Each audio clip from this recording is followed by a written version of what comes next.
अस्सलाम वालेकुम स्टूडेंट्स, हम केमिस्ट्री का फर्स्ट चैप्टर पढ़ रहे हैं। आज का हमारा टॉपिक है कंपाउंड कि कंपाउंड क्या होता है। ठीक है, ये इटैलिक्स में उसकी डेफिनेशन लिखी हुई है। ठीक है, ये मैं आपको बार बार बताती हूँ कि जो इटैलिक्स में लिखा होता है वो डेफिनेशन होती है, आपने ये अच्छे से याद कर लेनी है। ठीक है, जो मैं आपको कहती हूँ ना कि ये आपने याद करना है, तो वो भी याद करना है जिसका मैं नहीं कहती याद करने के लिए, मतलब कि समझा देती हूँ, सिर्फ याद करने का कहने का मुझे याद नहीं रहता, तो वो भी आपने याद करना है। मैंने आपको बताया है कि आपको पूरे चैप्टर में से कहीं से भी क्वेश्चन आ सकता है। ठीक है, तो आपने याद सारा ही करना है। ठीक है, तो स्टार्ट करते हैं। Compound is a substance made up of two और more elements chemically combined together in a fixed ratio by mass. ये कंप्लीट डेफिनेशन लिखोगे, फिर जाके आपकी डेफिनेशन कंप्लीट होगी। ये नहीं केमिकली कंबाइंड तक लिख लिया और आगे फिक्स्ड रेशियो का जिक्र नहीं किया। कंप्लीट ही डेफिनेशन है, कंप्लीट लिखोगे फिर पूरे मार्क्स मिलेंगे। ठीक है, कंपाउंड के बारे में वो बता रहा है कि दो ये एलिमेंट्स है ना, दो या दो से ज़्यादा एलिमेंट्स जब आपस में केमिकली कंबाइन करते हैं तो हमारे पास कंपाउंड बनता है।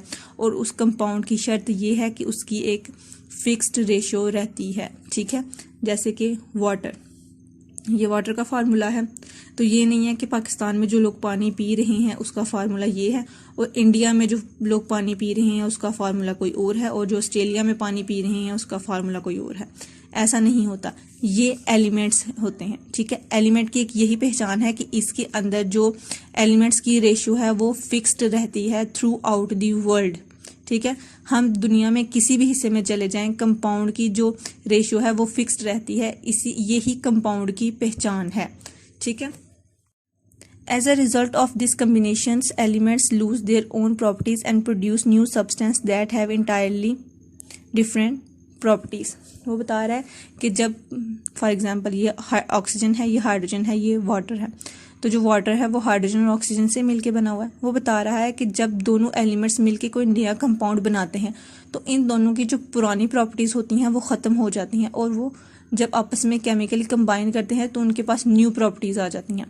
जैसे अब ऑक्सीजन है, ये गैस है, हाइड्रोजन है, ये भी गैस है, लेकिन जब वो वाटर बनते हैं तो वो लिक्विड में कन्वर्ट हो जाते हैं, यानी कि उनकी जो पुरानी प्रॉपर्टीज थी वो ख़त्म हो गई। फिर जब उन्होंने न्यू कंपाउंड बनाया है तो उनकी न्यू प्रॉपर्टीज आ गई हैं। Compounds can not be broken down into its constituents elements bye simple physical methods, यानी कि कंपाउंड को हम सिंपल फिजिकल मेथड से तोड़ नहीं सकते।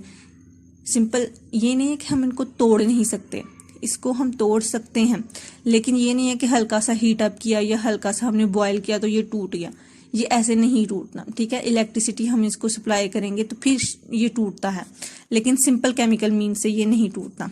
नेक्स्ट आ जाती है उसकी example. For example, carbon dioxide is formed when elements of carbon and oxygen combine chemically in a fixed ratio of 11:32 और 3:8 बाय मास।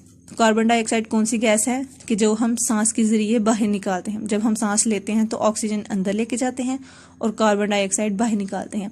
तो वो ये कह रहा है कि कार्बन डाइऑक्साइड की वो भी एक कंपाउंड है, उसकी भी फिक्स्ड रेशियो है कार्बन डाइऑक्साइड। ठीक है, कि इसकी एक फिक्स्ड रेशियो है। ये नहीं है कि जो दूसरे लोग हैं वो अगर कार्बन डाइऑक्साइड रिलीज कर रहे हैं तो उसका कोई अलग फार्मूला है।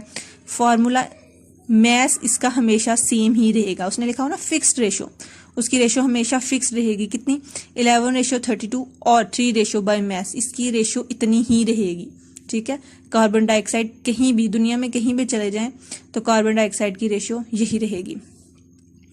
Similarly, water is a compound formed by chemical combination between hydrogen and oxygen in a fixed ratio of 1:8 by mass, यानी कि वाटर जो बना हुआ है उसकी क्या रेशियो है? 1:8 है और वो फिक्स्ड रहेगी थ्रू आउट दी वर्ल्ड। ये कंपाउंड की पहचान है कि उसके जो भी कंपाउंड होगा उसकी रेशियो जो होगी वो फिक्स्ड होगी। ठीक है, तो ये अभी कंपाउंड ख़त्म नहीं हुआ, कंपाउंड का अभी आगे भी है, लेकिन आज के लिए आपका इतना ही है। ये आपने अच्छे से पढ़ लेना है और याद भी करना है। ठीक है, अगर मैं याद करने के लिए नहीं कहती तो ये नहीं है कि याद नहीं करना। अगर आपको लगता है कि ये क्वेश्चन मिस अनम ने नहीं बताया लेकिन ये क्वेश्चन बन सकता था तो आपने वो भी याद करना है। ठीक है, तो अच्छे से पढ़ लेना, किसी चीज़ की समझ ना आए तो मुझसे पूछ लेना, मैं दोबारा समझा दूंगी। ठीक है, ओके, अल्लाह हाफिज़।